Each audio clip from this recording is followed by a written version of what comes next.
Europe's most haunted town has no tourists, no records, and almost nobody has ever heard its name. There's a town on the Atlantic coast that the government denies exists. Satellite signals fail there. Ashwood, Maine, phones stop working near the forest. And for the last 20 years, children have vanished without a trace. I can still remember that night like it was yesterday. The fog was so thick you could cut it with a knife, and the forest was eerily silent. But the silence didn't last for long. Lucy was only 8 years old, but the fear in her eyes made her seem so much older. She was running from something. Something that had no shape, no form. But you could feel its presence. She clung to that old doll like it was her lifeline, the only thing connecting her to a world that was rapidly slipping away. The fog was growing thicker, making it harder to see. The eerie whispers of the forest seemed to grow louder, swirling around her. She tripped and fell hard, losing her doll. The whispers intensified, almost as if mocking her fear. Suddenly, a shadowy figure moved swiftly in the background. Lucy's head snapped up, eyes wide with terror. She grabbed the doll and clutched it tightly, her fear mounting as the whispers grew louder, now a cacophony of ghostly voices. You could feel the forest closing in on her like it was alive, like it wanted to swallow her whole. Her feet pounded the forest floor, but suddenly she halted, realizing she was sinking into the ground, as if the forest itself was consuming her. She screamed for help, but the forest remained indifferent. Her voice echoed through the trees unanswered.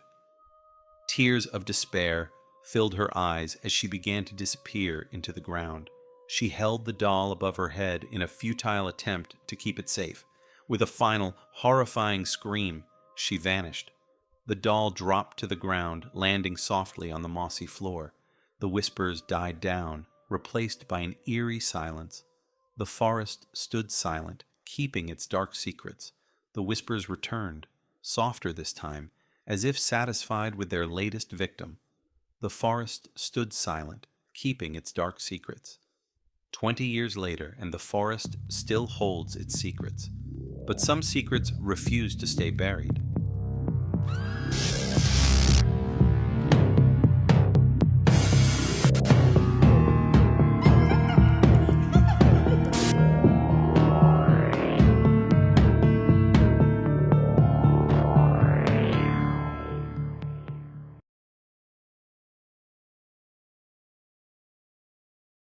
My name is Samuel Hart.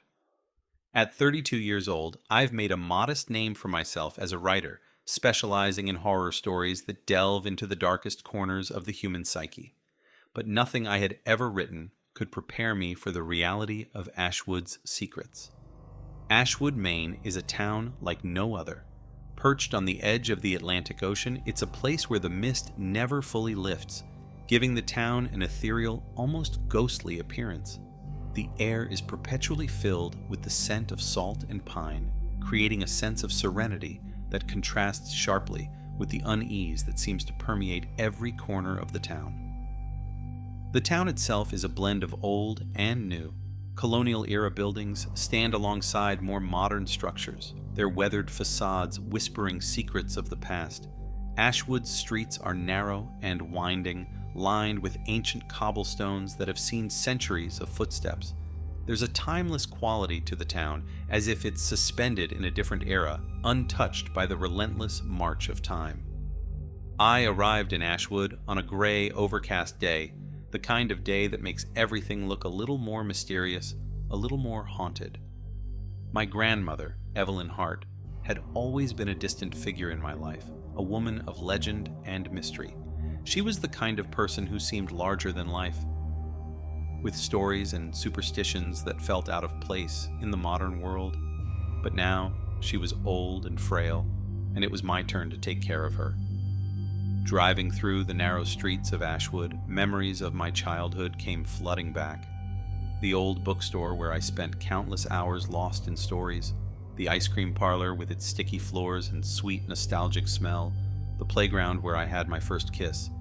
Everything was the same, yet different. There was a feeling of decay, as if the town itself was slowly succumbing to an unseen rot.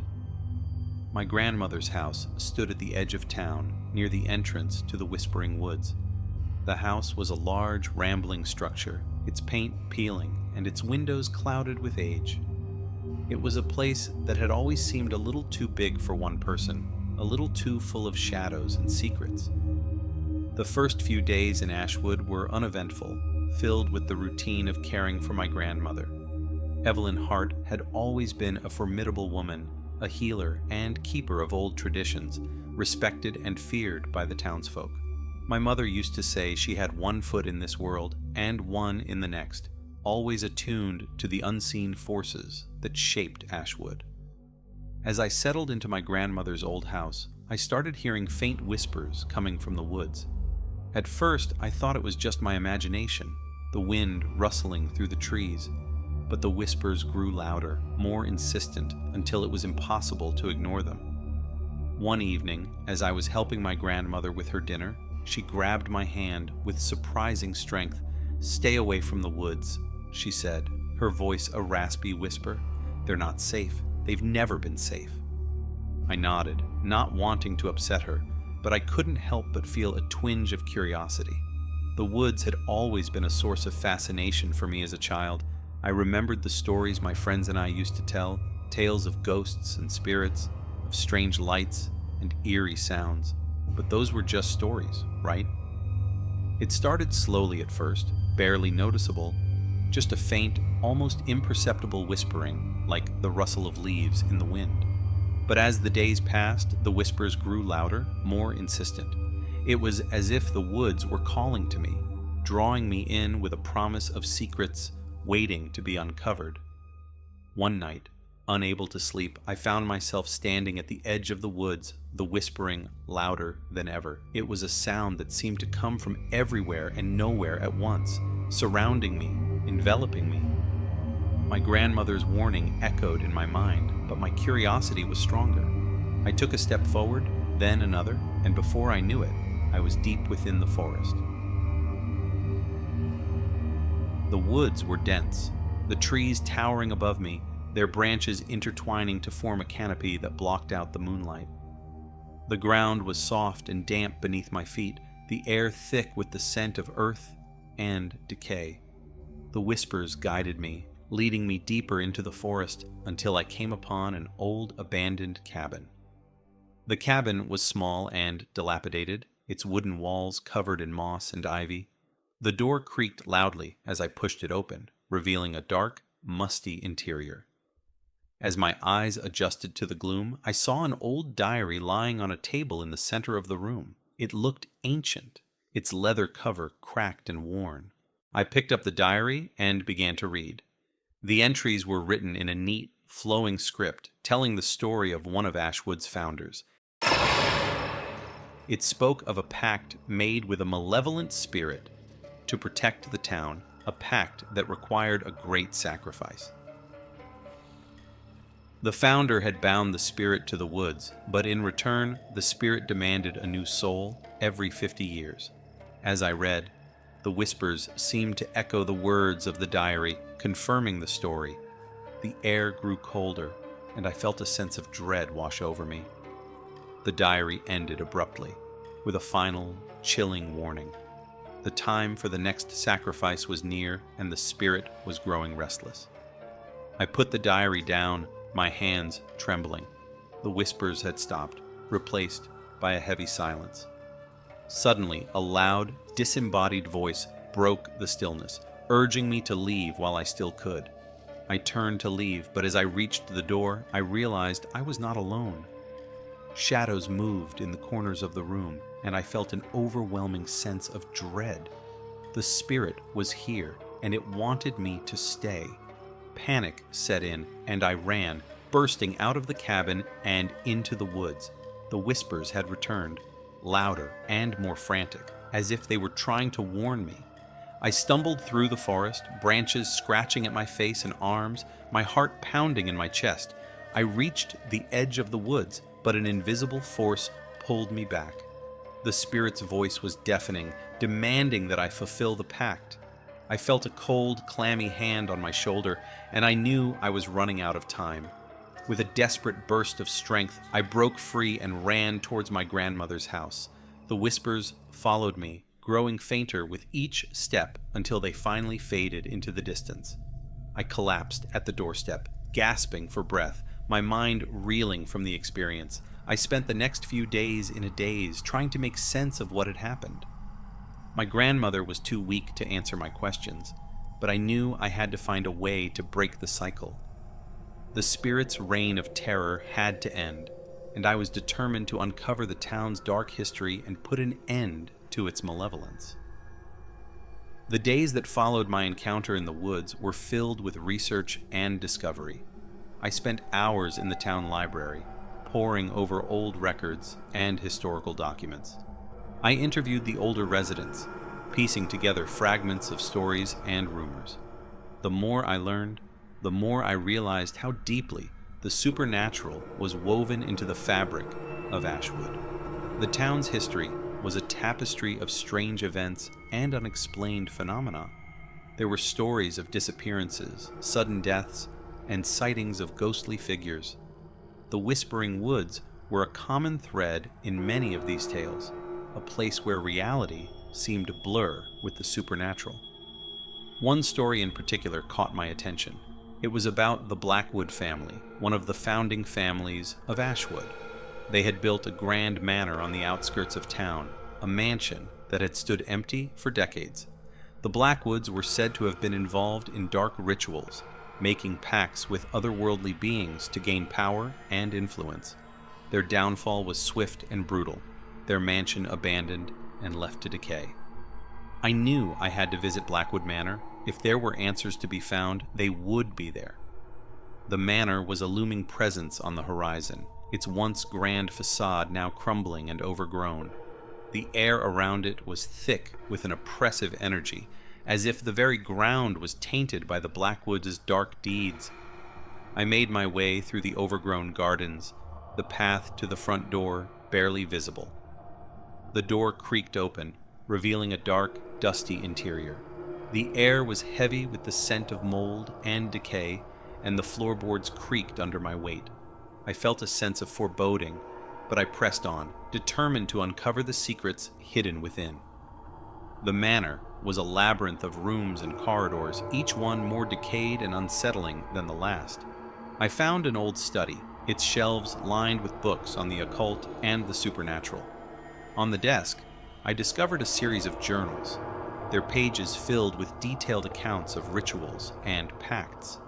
The Blackwoods had indeed made a deal with the spirit in the woods, binding it to the town in exchange for protection and prosperity. But there was a catch.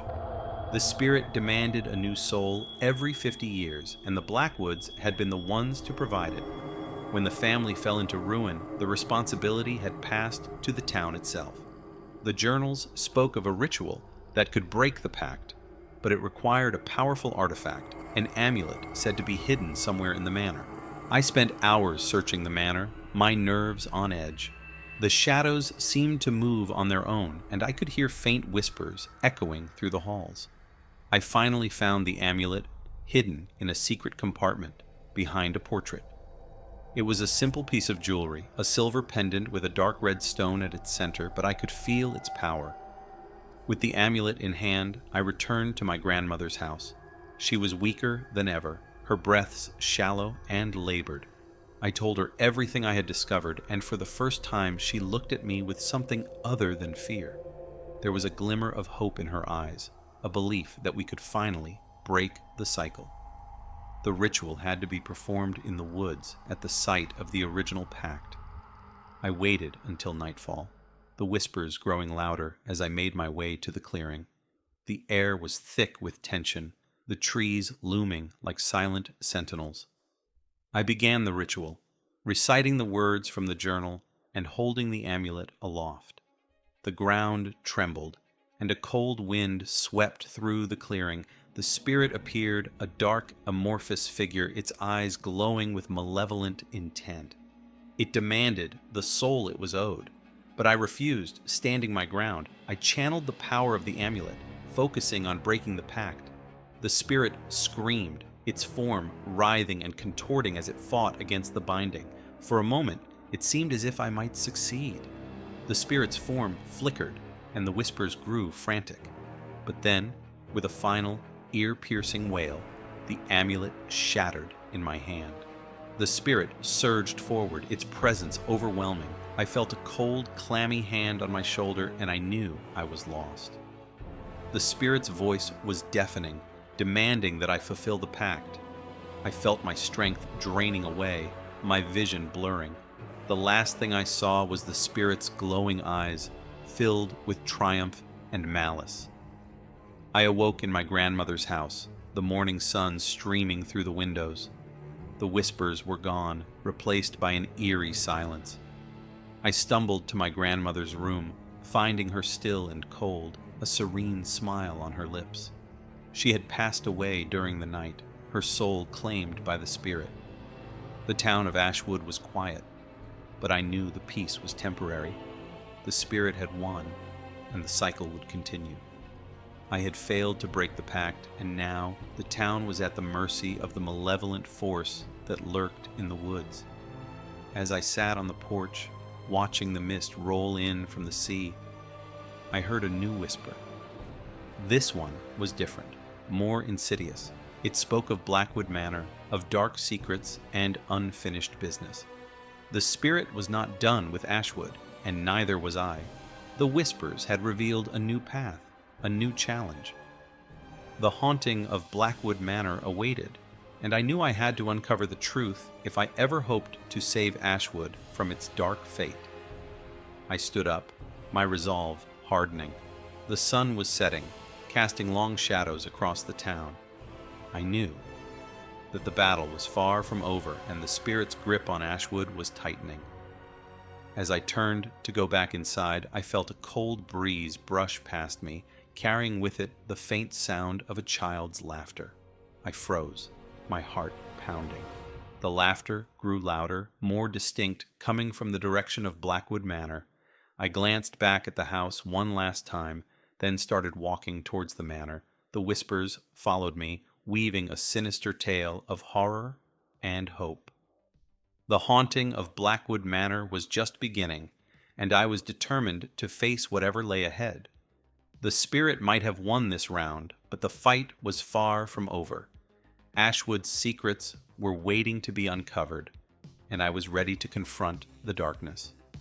The whispers grew louder, guiding me towards the manor, and as I walked into the gathering twilight, I knew that the true nightmare was only just beginning.